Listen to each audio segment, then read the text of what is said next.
గుంటూరు జిల్లా పెదకాకాని శ్రీ బ్రహ్మరాంబ మల్లేశ్వర స్వామి ఆలయంలో అమ్మవారి మంగళసూత్రం మాయమైన ఘటనపై అమాయక అర్చకులను సస్పెండ్ చేసి బాధ్యత కలిగిన అధికారులపై ఎందుకు చర్యలు తీసుకోలేదని పొన్నూరు వైసీపీ ఇన్ఛార్జ్ అంబటి మురళీకృష్ణ ప్రశ్నించారు.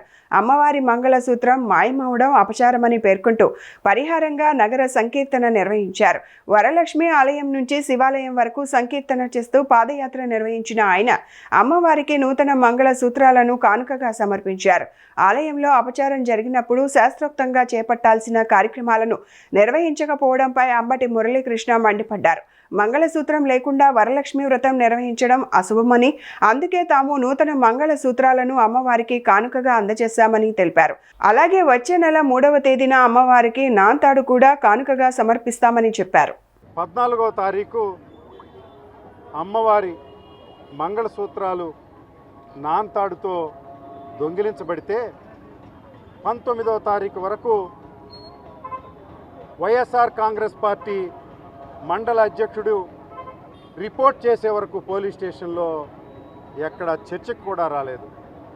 21వ తారీఖున నేను స్వయంగా పోలీస్ స్టేషన్కి వెళ్ళి చెప్పులు లేకుండా పాదయాత్ర చేసుకుంటూ అమ్మవారి దగ్గరికి వచ్చి డీసీ ఆఫీసులు అడిగితే వారికి ఏ వివరాలు తెలియదంటారు.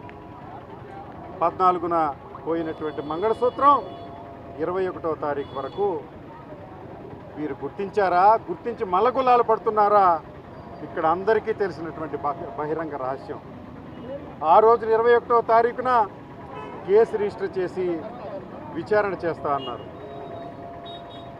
భారతదేశంలోనే అతి విచిత్రంగా అంటే అడ్మినిస్ట్రేటివ్ సంస్థలు ఏమీ ఇప్పటి వరకు ప్రతిస్పందించలేదు. ఎండోమెంట్స్ డిపార్ట్మెంట్ కానీ, రెవెన్యూ డిపార్ట్మెంట్ కానీ, జిల్లా కలెక్టర్ కానీ, ఎస్పీ కానీ, స్థానిక సిఐ కానీ ఈ దొంగతనం గురించి ఇప్పటి వరకు కూడా నోరు విప్పలేదు.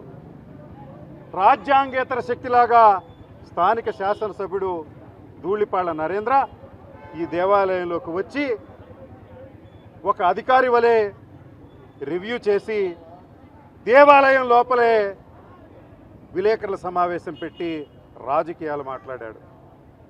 అమ్మవారికి ఆయనతో చెప్పింది ఏంటయ్యా అంటే సంయమనం పాటిస్తే మంగళసూత్రం దొరుకుతుందంట. నేను ఇంతకుముందే చెప్పాను, నీ తల్లి బంగారం పోతే వాయు వేగంలో 24 గంటల్లో దెందులూరు నుంచి దొంగల్ని తీసుకొచ్చి రికవరీ చేసావు కదా. శ్రావణ శుక్రవారం అమ్మవారి మంగళసూత్రం లేకుండా బోసిపోయిన మెడతోటి అమ్మవారుంటే నువ్వు సంయమనం పాటించమంటావా? అందుకే ఈ భావోద్వేగాన్ని నేను తట్టుకోలేను. చనిపోయిన నా తల్లి కల్లో కనపడి చెప్పింది, నా పసుపు కుంకుమ నీ సోదరీమణుల దగ్గర ఉన్నాయి, అవి తీసుకొచ్చి అమ్మవారికి సమర్పించమంటే ఈరోజు తీసుకొచ్చి ఇక్కడ సమర్పించాను. 40 ఏళ్ల నాడు పసుపు కుంకుమ పెట్టి పంపిన నా సోదరీమణులు స్వయంగా భర్తలను వెంట పెట్టుకుని వచ్చి అమ్మవారికి పసుపు కుంకుమ పెట్టే అదృష్టాన్ని కలగజేసింది దొంగతనమని మీకు తెలియజేస్తామన్నా. ప్రభుత్వం నుంచి ఇప్పటి వరకు ఏ స్పందన లేదు. అమ్మవారి మంగళసూత్రంతో మీరు రాజకీయాలు చేయాలనుకుంటున్నారు.